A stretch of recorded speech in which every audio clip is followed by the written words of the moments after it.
പിതാവിന്റെയും പുത്രന്റെയും പരിശുദ്ധാത്മാവിന്റെയും നാമത്തിൽ ആമേൻ. എൻ്റെ പ്രിയപ്പെട്ടവരെ, ഇന്ന് സെപ്റ്റംബർ 21 ഞായറാഴ്ച.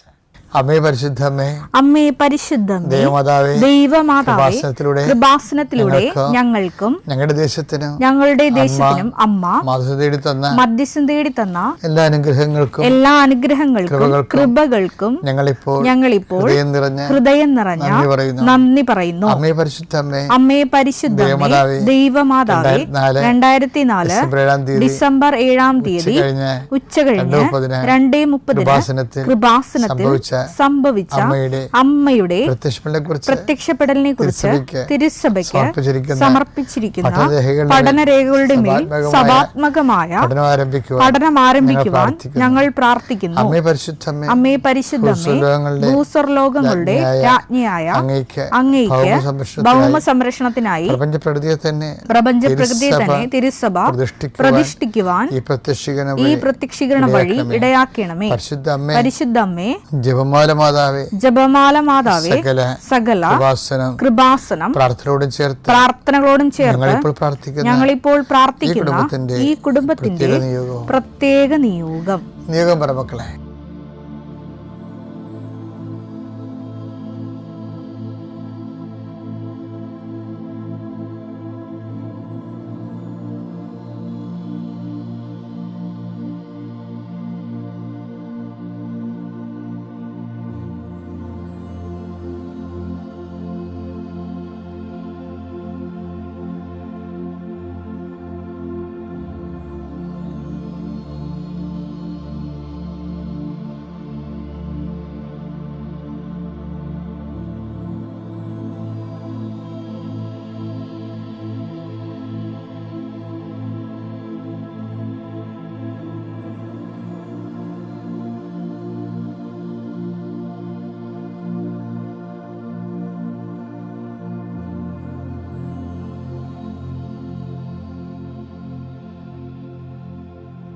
അമ്മയുടെ പ്രത്യക്ഷീകരണത്തിന്റെ ഈ അനുഗ്രഹവേളയിൽ ഞങ്ങൾക്ക് സാധിച്ചു തരുവാൻ കനിയണമേ. ആമേൻ. വിശ്വാസ പ്രമാണം. സർവശക്തനായ പിതാവും ആകാശത്തിന്റെയും ഭൂമിയുടെയും സൃഷ്ടാവുമായ ദൈവത്തിൽ ഞാൻ വിശ്വസിക്കുന്നു. അവിടുത്തെ ഏകപുത്രനും ഞങ്ങളുടെ കർത്താവുമായ ഈശോമിശിഹായിലും ഞാൻ വിശ്വസിക്കുന്നു. ഈ പുത്രൻ പരിശുദ്ധാത്മാവിനാൽ ഗർഭസ്ഥനായി കന്യകാമറിയത്തിൽ നിന്ന് പിറന്ന് പൊന്തിയോസ് പീലാത്തോസിന്റെ കാലത്ത് പീഡകൾ സഹിച്ച് കുരിശിൽ തറയ്ക്കപ്പെട്ട് മരിച്ച് അടക്കപ്പെട്ട് പാതാളങ്ങളിൽ ഇറങ്ങി മരിച്ചവരുടെ ഇടയിൽ നിന്ന് 3-ാം നാൾ ഉയർത്ത് സ്വർഗത്തിലേക്ക് എഴുന്നള്ളി സർവശക്തിയുള്ള പിതാവായ ദൈവത്തിന്റെ വലതുഭാഗത്തിരിക്കുന്നു. അവിടെ നിന്ന് ജീവിക്കുന്നവരെയും മരിച്ചവരെയും വിധിക്കുവാൻ വരുമെന്നും ഞാൻ വിശ്വസിക്കുന്നു. പരിശുദ്ധാത്മാവിലും ഞാൻ വിശ്വസിക്കുന്നു. വിശുദ്ധ കത്തോലിക്കാ സഭയിലും പുണ്യവാന്മാരുടെ ഐക്യത്തിലും പാപങ്ങളുടെ മോചനത്തിലും ശരീരത്തിന്റെ ഉയർപ്പിലും നിത്യമായ ജീവിതത്തിലും ഞാൻ വിശ്വസിക്കുന്നു. ആമേൻ. സ്വർഗ്ഗസ്ഥനായ ഞങ്ങളുടെ പിതാവേ, അങ്ങയുടെ നാമം പൂജിതമാകണമേ. അങ്ങയുടെ രാജ്യം വരണമേ. അങ്ങയുടെ തിരുമനസ് സ്വർഗത്തിലെ പോലെ ഭൂമിയിലും ആകണമേ. അന്നു വേണ്ടുന്ന ആഹാരം ഇന്ന് ഞങ്ങൾക്ക് തരണമേ. ഞങ്ങളോട് തെറ്റ് ചെയ്യുന്നവരോട് ഞങ്ങൾ ക്ഷമിക്കുന്നത് പോലെ ഞങ്ങളുടെ തെറ്റുകൾ ഞങ്ങളോടും ക്ഷമിക്കണമേ. ഞങ്ങളെ പ്രലോഭനത്തിൽ ഉൾപ്പെടുത്തരുതേ, തിന്മയിൽ ഞങ്ങൾ രക്ഷിക്കണമേ. ആമേൻ. നന്മ നിറഞ്ഞ മറിയമേ, സ്വസ്തി. കർത്താവ് അങ്ങയുടെ കൂടെ സ്ത്രീകളിൽ അങ്ങ് അനുഗ്രഹിക്കപ്പെട്ടവളാകുന്നു. അങ്ങയുടെ ഉദരത്തിൻ ഫലമായി ഈശോ അനുഗ്രഹിക്കപ്പെട്ടവനാകുന്നു. പരിശുദ്ധ മറിയമേ, തമ്പുരാന്റെ അമ്മേ, പാപികളായ ഞങ്ങൾക്ക് വേണ്ടി ഇപ്പോഴും ഞങ്ങളുടെ മരണസമയത്തും തമ്പുരാനോട് അപേക്ഷിക്കണമേ. ആമേൻ. കർത്താവേ, നിന്റെ ഉന്നതമായ നാമത്തിന് സ്വസ്ഥം ചെയ്യുന്നു. കർത്താവേ, നിന്റെ വിശുദ്ധ പൗരോഹിത്യത്തെ മഹത്വപ്പെടുത്തണമേ. ഈശോ ഇന്ന് യാത്ര ചെയ്യുന്നവരെ ആശ്രയിച്ച് പ്രാർത്ഥിക്കുന്നു. ഈശോ ഇന്ന് ദേവാലയത്തിൽ പോകേണ്ട ദിവസമാണ്. ഇന്ന് അങ്ങയുടെ വിശുദ്ധ ബലി പങ്കെടുക്കേണ്ട ദിവസമാണ്. ഇന്ന് ഞായറാഴ്ചയാണ്.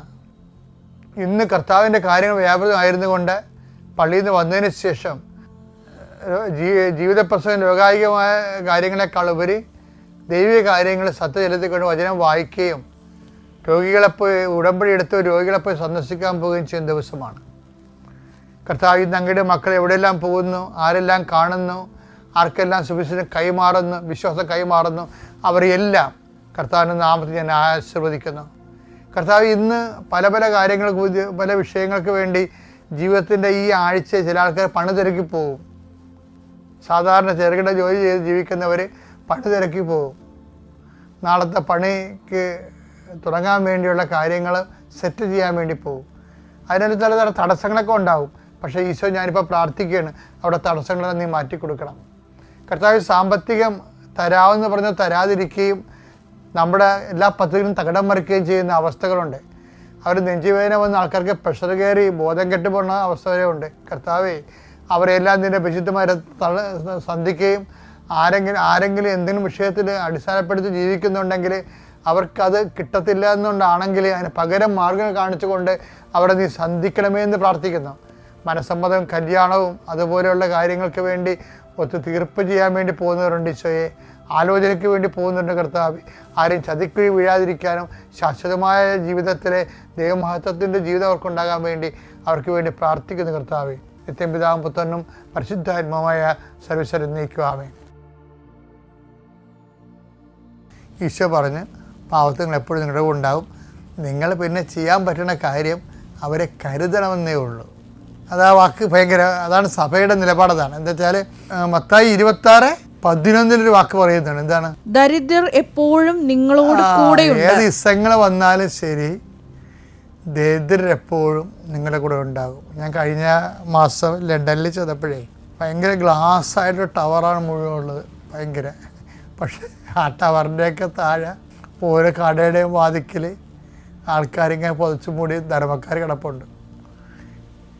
ഫോട്ടോ എടുക്കണത് ശരിയല്ലല്ലോ, ആ രാജ്യത്തെ അപമാനിക്കേണ്ട തുല്യമാണ്. ഞാൻ ഫോട്ടോ എടുക്കാൻ കൂടെയുള്ളവർ വേണ്ടി എടുത്തിട്ട് പോലും ഞാൻ എടുത്തില്ല. എനിക്ക് സങ്കടം വന്നു പോയി. ഇത്രയും മഹാനഗരങ്ങളിലെ ദരിദ്രർ. പക്ഷേ ഇപ്പോഴത് ഓർത്തോ ഭയങ്കര ഐഡിയ ആണല്ലോ ഈശോ പറഞ്ഞത്. ദരിദ്രർ എപ്പോഴും അഭയാർത്ഥികളായിട്ട് വന്നവരാണെങ്കിൽ എപ്പോഴും എങ്ങനെയെങ്കിലും നിങ്ങളുടെ കൂടെ ഉണ്ടാകുമെന്ന് കർത്താവിൻ്റെ വാക്കാണത്. പക്ഷെ ഞാൻ എപ്പോഴും നിങ്ങളുടെ ഉണ്ടായിരിക്കത്തില്ല എന്നുള്ളത് ശാരീരികമായിട്ടുള്ള കാര്യത്തിലാണ്. പക്ഷെ അതുകൊണ്ട് എന്താണ്, ഇസങ്ങളൊക്കെ ഇങ്ങനെ മാറിപ്പോയാലും ഇനി ക്യാപിറ്റലിസത്തിൻ്റെ സമ്പദ് സമൃദ്ധി വന്നാലും അപ്പോഴിതുപോലെ അഭയാർത്ഥികൾ സൃഷ്ടിക്കപ്പെട്ടുകൊണ്ടിരിക്കും. കാരണം വെള്ളം അങ്ങനെയാണല്ലോ, എവിടെയെങ്കിലും കുടിച്ചെന്ന് ചാടുമ്പോൾ പിന്നെ അപ്പുറത്ത് വേലിയേറ്റ ഇപ്പുറത്തുണ്ടാകുമ്പോൾ ഒരു സ്ഥലത്ത് വേലി ഇറക്കം ഉണ്ടാകില്ല. ആ രീതിയിലാണ്. അതുപോലെയാണ് ഇത് വാട്ടർ ലെവലെന്ന് പറയണത്. അതുകൊണ്ട് സഭ സൃഷ്ടിക്കപ്പെട്ടപ്പോൾ സഭയ്ക്ക് കൊടുത്ത നിർദ്ദേശം എന്താണ്? പാവങ്ങൾ എപ്പോഴും നിങ്ങളുടെ കൂടെ ഉണ്ടാകും. അതുകൊണ്ട് പാവങ്ങളെക്കുറിച്ച് കരുതൽ വേണം. ഗലാത്യർ 2:10 പാവങ്ങളെക്കുറിച്ച് ചിന്ത വേണം എന്ന് മാത്രമേ, കരുതൽ വേണം. അതാണ്, ചിന്ത വേണം. ഇത് ആരോട് പറയണമെന്ന് അറിയാമോ? പത്രോസ് സഭയുടെ അടിസ്ഥാന ശില പൗലോസിന് കൊടുക്കുന്ന നിർദ്ദേശമാണ്. ജാതി സഭകളിലാണ് അയാൾ അങ്ങനെ പ്രവർത്തിക്കുന്നത്. പക്ഷേ ഞങ്ങൾ പറഞ്ഞ ഇത്രയേ ഉള്ളൂ. ആ വചനം വായിച്ച് ഗലാത്യർ 2:10 പാവങ്ങളെപ്പറ്റി ചിന്ത വേണം എന്ന് മാത്രമേ, പാവങ്ങളെക്കുറിച്ച് ചിന്ത വേണമെന്ന് മാത്രമേ ഞങ്ങളോട് അവർ ആവശ്യപ്പെട്ടുള്ളൂ. പൗലോസ് പറഞ്ഞു, ഞങ്ങളോട് സഭ ആവശ്യപ്പെട്ടുള്ളൂ. അതുതന്നെയാണ് എൻ്റെ തീവ്രമായ താല്പര്യം. അതാണ് സഭയുടെ നിലപാടെന്ന് പറയുന്നത്. കാര്യം ബാക്കിയെല്ലാം എന്താ സംഭവിക്കുന്നത്? ബാക്കി എങ്ങനെ വാളെടുത്താലും വാളാൽ തന്നെയാണ് തീരത്തുള്ളത്. ശാശ്വത പരിഹാരം ഉണ്ടാകത്തില്ലെന്ന് സഭയ്ക്കുന്ന പോലെ വളരെ വ്യക്തിമെനയുള്ള കാലികമായും കാലദേശ പ്രസക്തമായിട്ടുള്ള വളരെ കരുത്തുറ്റ നിലപാടാണ് സഭ ഈ വിഷയത്തിൽ എടുത്തിരിക്കുന്നത്. സഭയുടെ മക്കളും അങ്ങനെ തന്നെയാണ് എടുക്കേണ്ടത്.